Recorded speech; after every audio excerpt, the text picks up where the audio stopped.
Hello.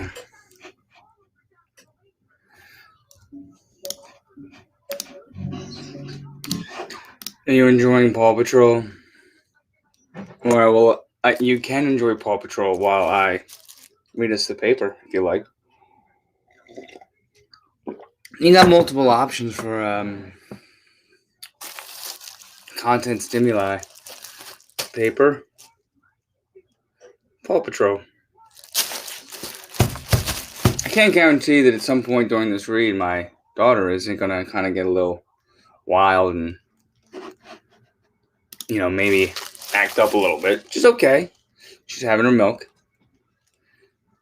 So, until then, though, let's read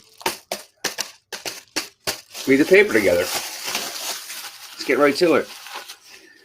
For January 29th, Friday, January 29th, 2021. Here it is. Our first look at today's paper. Untitled Inquirer, that is. I also have the Times here. Times came in a separate bag. Clear plastic today. Usually it's that classic Times blue plastic. But that's okay. I like being able to see through the paper, to actually see the paper, kind of get a glimpse. It's kind of a nice surprise. Kind of a nice, change of pace. I'm going to separate some sections. Cool. Let's do it. Here's the front section. This GameStop story just continues on, right? I actually went on GameStop's website yesterday to see if they're even mentioning anything about it, on their homepage, just addressing it in some way. They're not. And I thought to myself, that's probably the better way to go. What are they going to say on their website? I mean, they're just trying to sell games and other technology, electronics and systems. So, and Funko Pop toys. So, if I'm anything, if I'm GameStop, here's your region.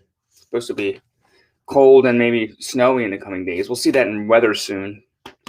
But if I'm GameStop, I'm like, hey, we're not going to address this, but what we are going to do is put as many ads and drop as many sales we can manage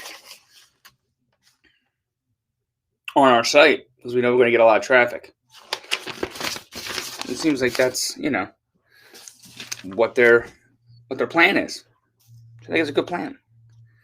So let's get right to sports. How's that sound? We go right to sports, and then we'll go from there.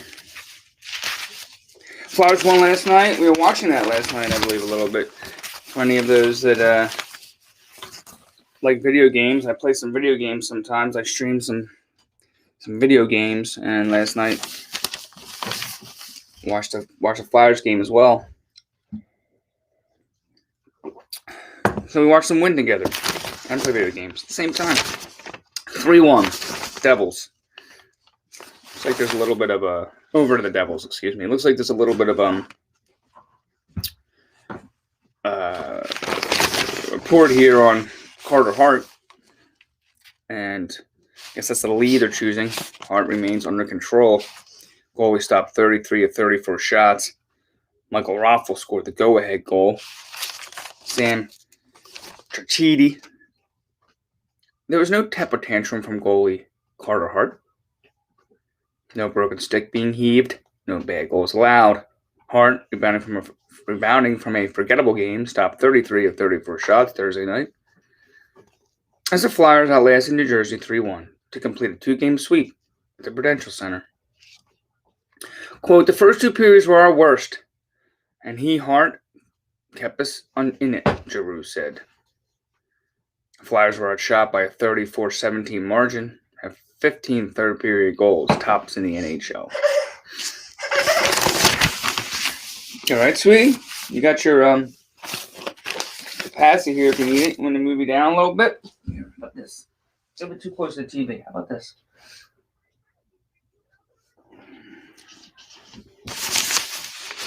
Another article here, in this, the big spread article here on the sports section is JT Realmuto's deal.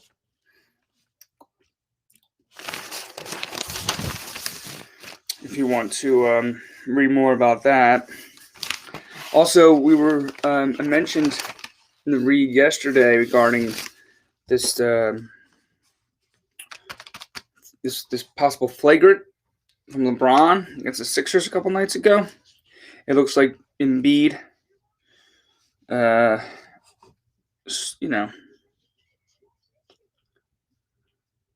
took a stand. Thinks he doesn't get the calls he should. Whoa, nice belch. My daughter down there belching. Is Joel Embiid the victim of a double standard? The 76er center is the NBA's leader in free throw attempts at 10.87 per game. He draws so many fouls that second and third teamers are often summoned to play against his towering presence. But one can argue that Embiid has earned the right to get those calls. The three-time All-Star is not just a face of the NBA. This season, he has a chance to become the first center to win the league's MVP award since Shaquille O'Neal in 2000. How about that? But was he the victim of the double standard in Wednesday's 107-106 victory over the LA Lakers? The big man was pushed in the center of the chest on a dunk attempt by Lakers forward and four-time MVP LeBron James with 5 minutes, 44 seconds left in the third. I guess that's what we were talking about, right? Like we were talking about LeBron and his potential flagrant not call.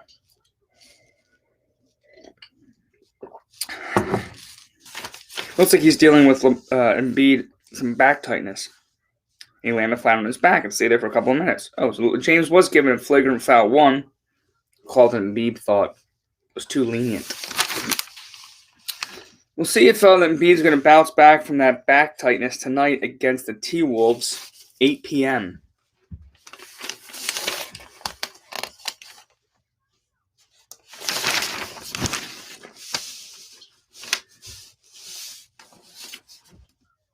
Deshaun Watson looks like he wants out of Houston. We knew that, didn't we? Did we hear that already? Is that older news? I guess he's formally requested a trade now from the Texans. He has a no-trade clause in his 4-year, $156 million contract, so he could have some control over where he might be dealt. Watson, a 3-time Pro Bowler, wasn't just disgruntled about the way Houston went about its coaching search. He was also upset that owner Cal McNair did not take his opinion into account when hiring general manager Nick Caruso. Days are over when you can kind of just do what you want as a front office and just think that your players have no pull or latitude or, some sort of consequence that they could impart on you for not including them. You can't just kind of do these dictatorial top-down things now. Got to kind of have to make sure at least your MVPs and your premier players feel that they've been involved. And actually, that's a good thing, I think. All right. Looking through the standings and whatnot here. Closing that down. Looks like we got through the sports. And we can get to weather. Here's your today's weather update of the next 10 days. Cold today. Cold at 29 degrees. We're going below 30 today. A low of 18, below 20. You have a stretch of cold weather here.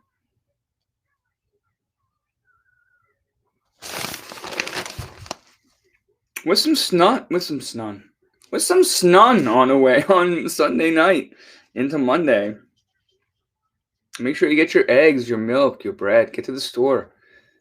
Get all your supplies in case you have to hunker down for 4 hours. All right, sunset tonight, 5:17. We're creeping up closer to 5:30. That'll do. Sport today.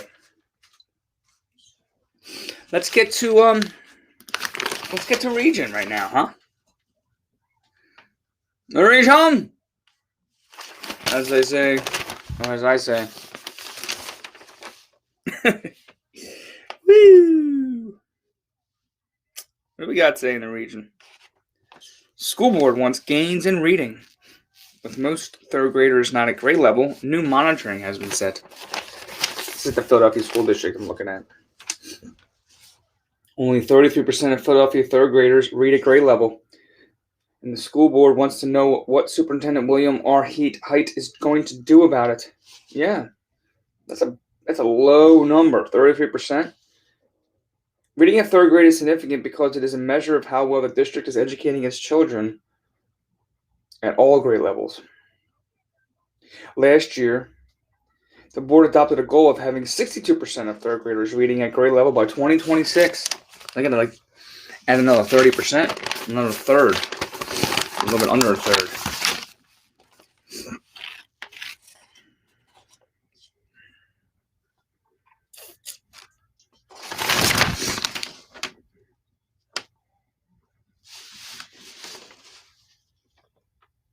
Oh, there's a documentary coming out on Philly DA, Larry Krasner.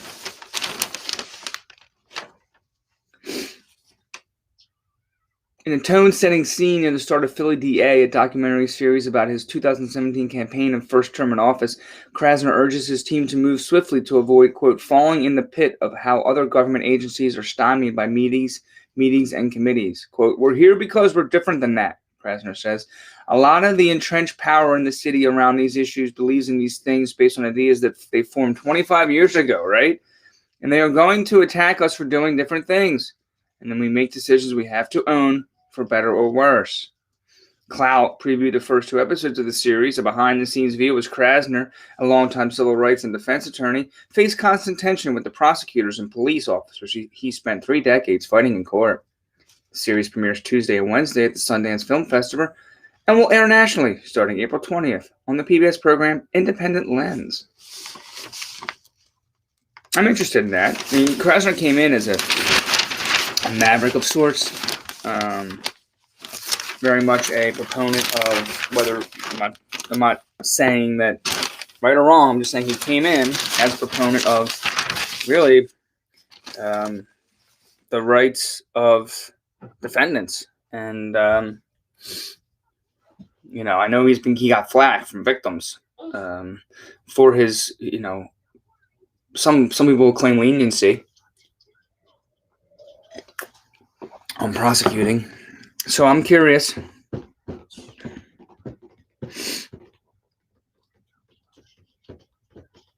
See, to that point, the lead paragraph, which I skipped, is I guess which led them to segue into this whole quote that he just offered his staff was that at a meeting with top aides after taking office in January 2018, he said he would no longer prosecute people for sex work or possessing small amounts of illegal drugs. And then he said what he said. We're going to get crap for it, essentially. So be prepared. Faculty want a greater voice at Penn. A chapter of the American Association of University Professors embraces a socially conscious agenda.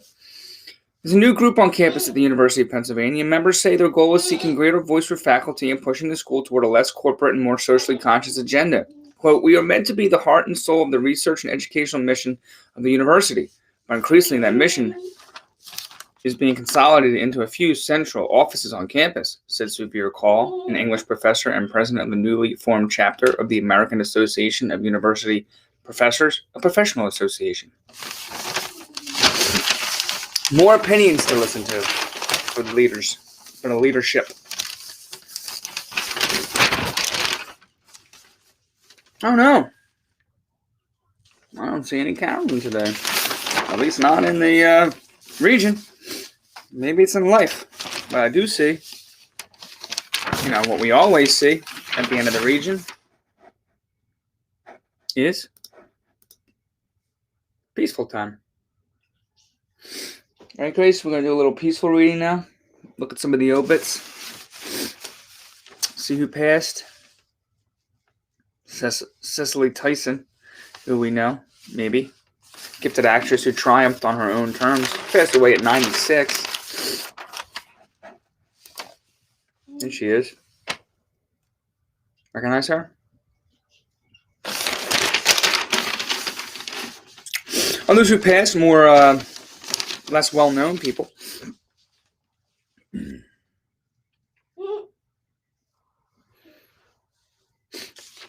Oh, wow. It's a young picture, but I don't know if this is Brianna Yanelli. Called her Breezy. Suddenly passed away on January 23rd. She was born in 98. So, yeah, young. 98. Do the math. 1, 2, 20, 23.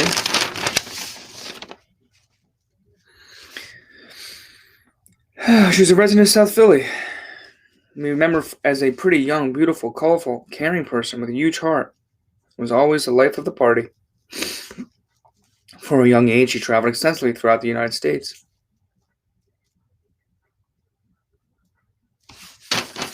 Rest in peace, Brianna.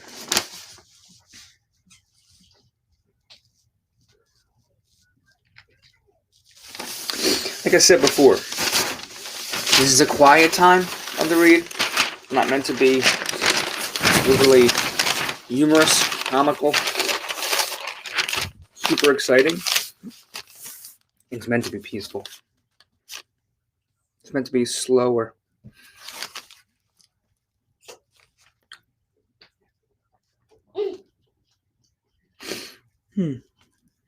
Pamela Post.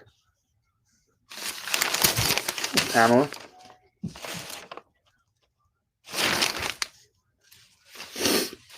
Excuse me, my nose is a little runny.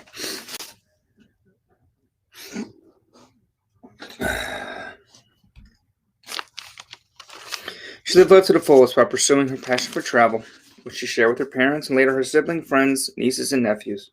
An online funeral service will be held Sunday at 10. Rest in peace, Pamela.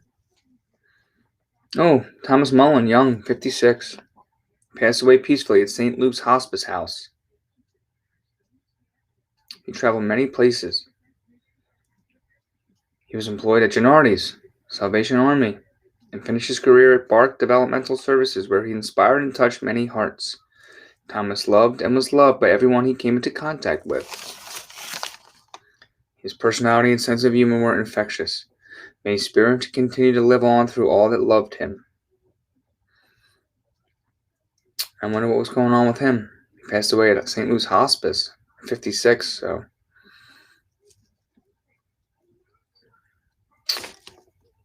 Rest in peace, Tom.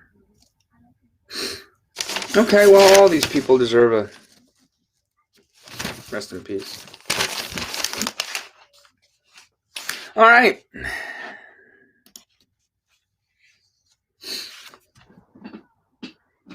Moving on to life. Life. Live, life, love. No, that's not today. Live, life, love is, I don't know, Sundays.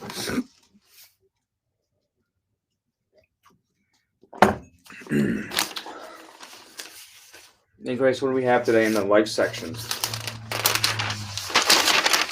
Oh, there she is. I knew they wouldn't disappoint. I got both the Scorpio, and I got first, though. Carolyn time. The portion of the show where we read about the advice columnist, Carolyn Hacks, and her insight, her take on someone's problem. Here we go. Should we read it? Okay. Question for Carolyn. As a newly retired person who has raised 3 children alone, my ex left, I've now come to realize I obsess over time.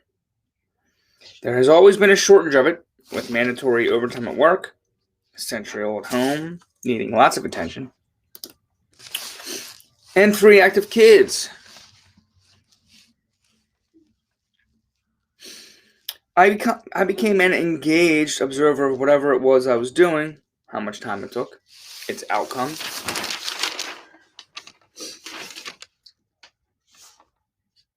Our lives, etc. Now, though newly retired and especially lacking a schedule during the pandemic, I still have this critical internal judge of my performance and the time each decision requires, and whether I'm using the time wisely or not. I've practiced yoga and meditation for years in the past, but it hasn't improved this habit. Suggestions to how to unwind this clock? Carolyn says, it took you many years and a lot of hard realities to get into this habit. I don't think you're being fair to yourself when you expect to break it right away as a new retiree, especially under such anxiety-friendly conditions. So it might help as you wait for your softer new reality to form new habits to trick this internal productivity clock of yours. Every morning or the week or whatever interval works, figure out what feels like a reasonable goal to achieve. Nothing desperate, artificial, or wheel spinning, just satisfying in some way.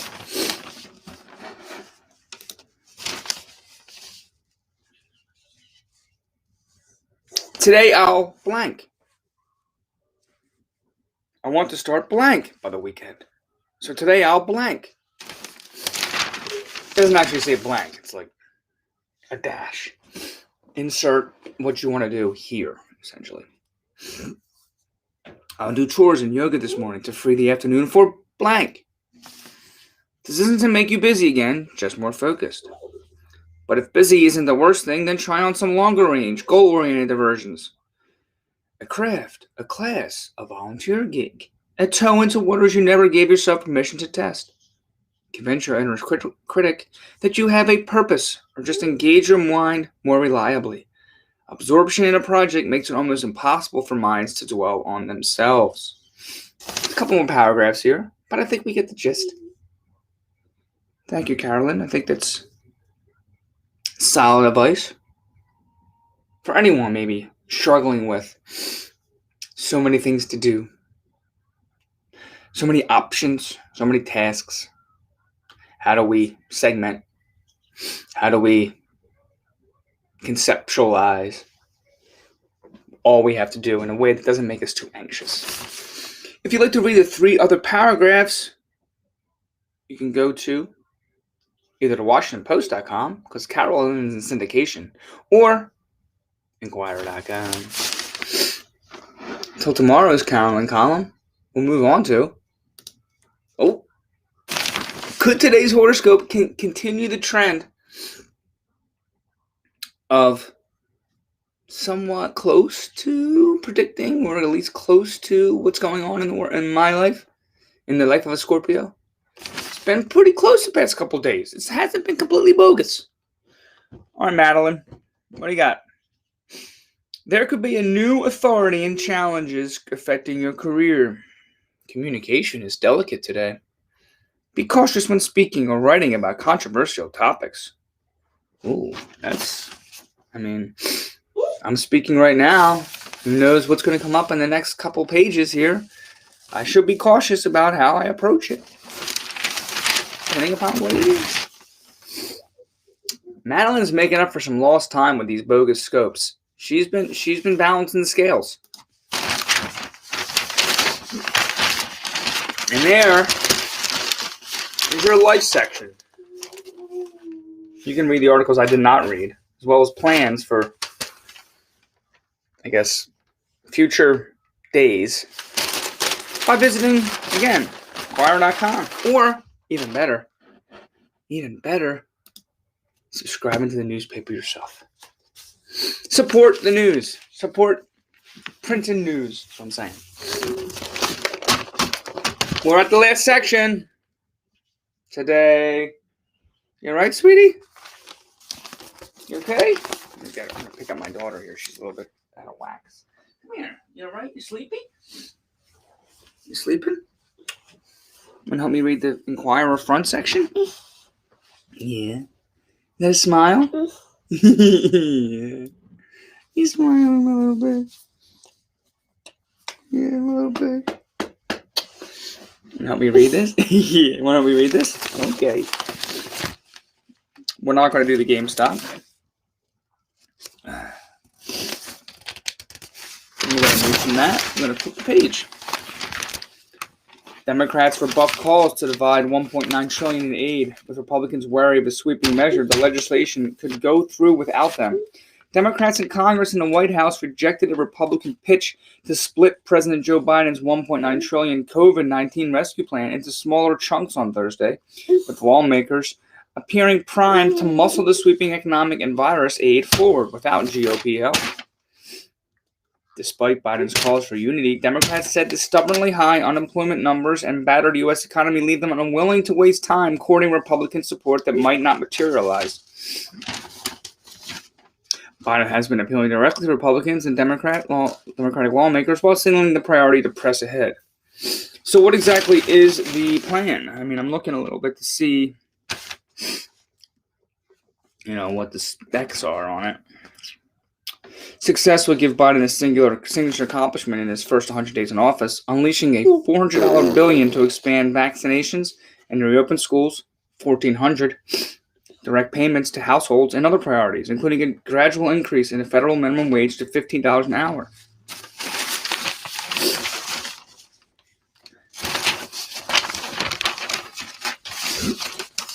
Oh, wow, an accident in a poultry plant leaves 6 dead. I did see this. 11 others were hospitalized after liquid nitrogen leaked at a Georgia site. A liquid nitrogen leak at a northeast Georgia poultry plant killed 6 people Thursday and sent 11 others to the hospital. At least 3 of those injured at the Foundation Food Group plant in Gainesville were reported in critical condition. Poultry plants rely on refrigeration systems that can include liquid nitrogen. Sheriff's deputies, the U.S. Occupational Safety and Health Administration, and the state fire marshal will investigate the deaths and the cause of the leak. Quote, "It will be a lengthy process," Hall County Sheriff Gerald Couch said. When leaked into the air, liquid nitrogen vaporizes into an odorless gas that's capable of displacing oxygen. That means leaks in enclosed spaces can become deadly as the gas pushes away breathable air. Oh my gosh, imagine that. You're sitting there breathing, and then all of a sudden,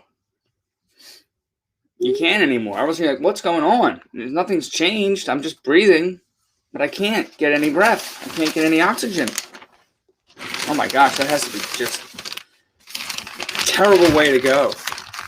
It's devastating. That's what actually went down. Seems like it did. My goodness. I'm going to guess working on a poultry plant probably isn't the most pleasant experience to begin with. So, all right. Oh.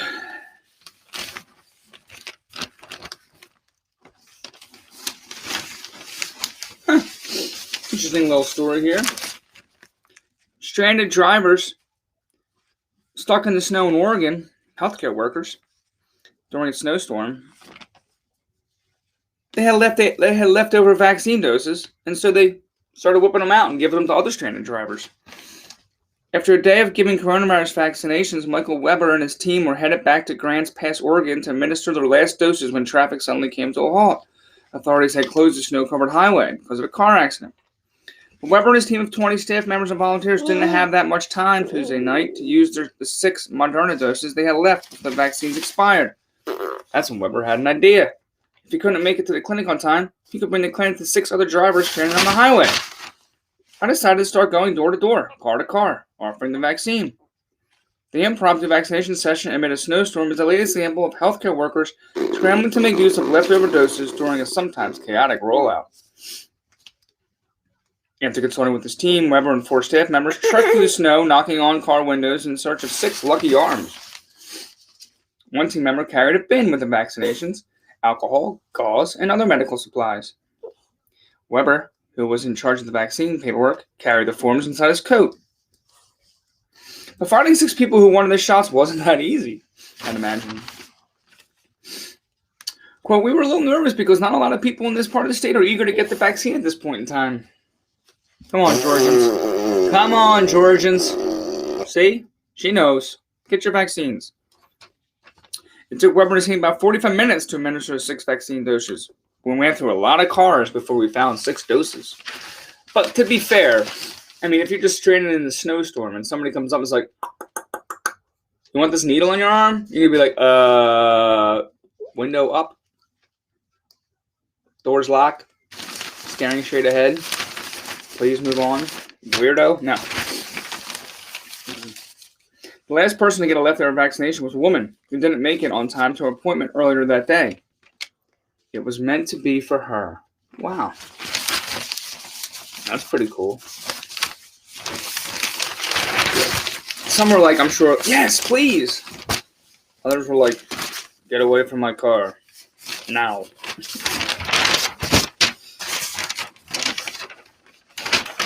I'm looking forward to reading the Times. I've heard about some articles in the Times today that I really want to get into. Not that I'm trying to shortchange the Inquirer, but I'm going to read the Inquirer together, and then I'm going to take my time to read the Times alone, because I like to. I was trying to read 2 papers today. I still may, like, occasionally read the Times live, but it's a lot of reading, like in-depth reading.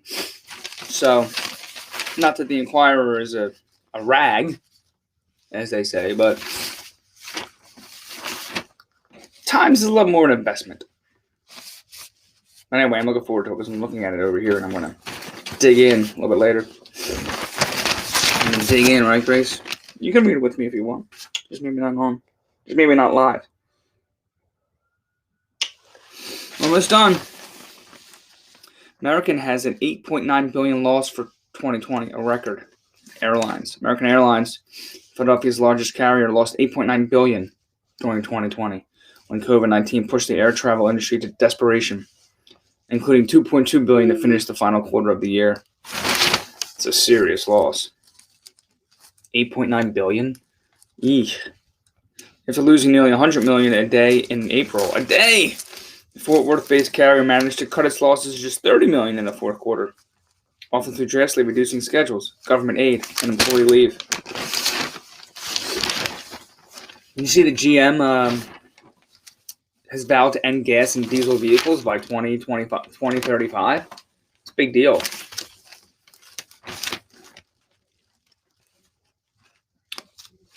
It's going to end the sale of all gasoline and diesel-powered passenger cars and light sports utility vehicles by 2035, marking a historic turning point for the big U.S.-based car maker and a future full of new electric vehicles for American motorists. Think about all the cars GM makes. I mean, you got the GM is an owner of Chevy, so all Chevy cars is what I'm gathering here. They have a picture of the Chevrolet Bolt EV.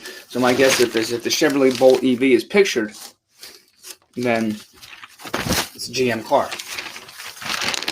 There it is.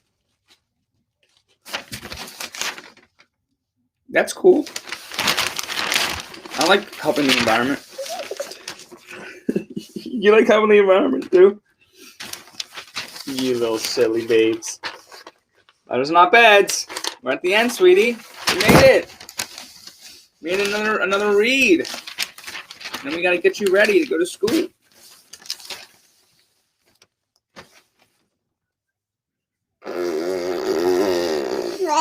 What kind of letters do we have here? We got a letter from Dorina F. Paskey from Laurel Springs, who's not happy with Mariana Chilton's op-ed claiming that Joe Biden's help for Philabundance was a, quote, photo op. I think we did actually talk about that when the original op-ed was written. Here's what Dorina has to say. I was dismayed after reading Marina Chilton's op-ed in which she referenced then President-elect Joe Biden's MLK visit to Philabundance and described it as a, quote, photo op. In her article, Chilton of Drexel University seemed to question the merit of the president's service and then diverged into an attack on the city of Philadelphia, calling the city out for its sordid history before settling on its lack of response to food insecurity. Chilton's proposed a universal basic income as a solution to poverty and hunger, and went on to cite other U.S. cities where its implementation has proven successful. And exploiting President Biden's visit to draw attention to Philadelphia's shortcomings in response to hunger, she failed to acknowledge that this visit did indeed benefit Philabundance, providing welcome exposure while perhaps inspiring others to donate their time and money. At a time when our country needs to heal, I am saddened that someone of Chilton's renown would use her expertise to cast aspersions on the president before he had even taken office and had the opportunity to implement his plan to address the food insecurity issue. Professor Chilton questioned whether Dr. King would have been impressed, quote, by President Biden's service to Philabundance. I would like to think that Dr. King would at least have given our president a chance, which is more than Chilton has done in this article. Taking Chilton to task, huh? Reinstitute the draft. Robert Franz.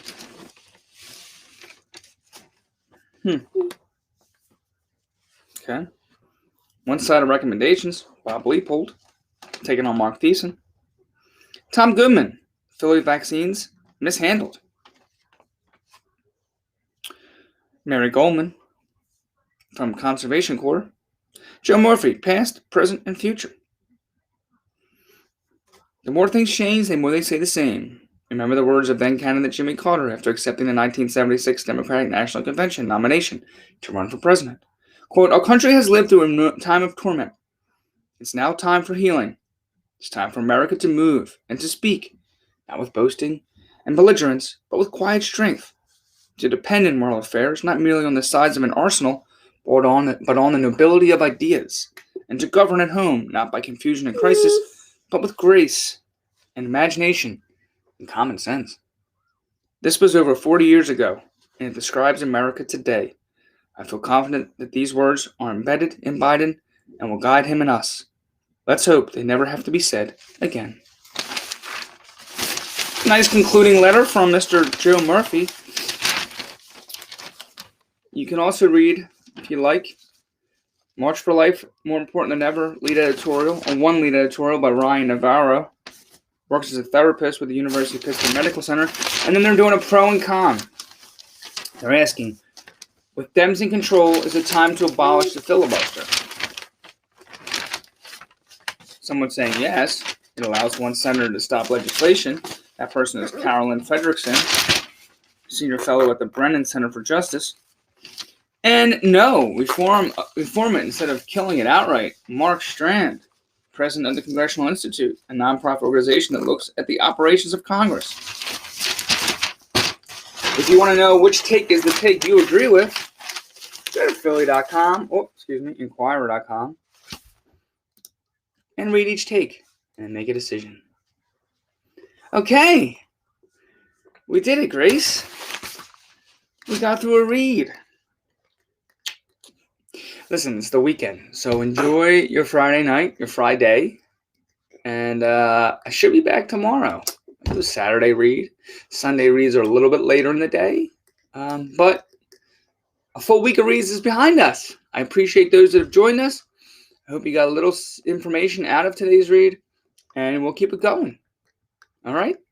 Have a great day.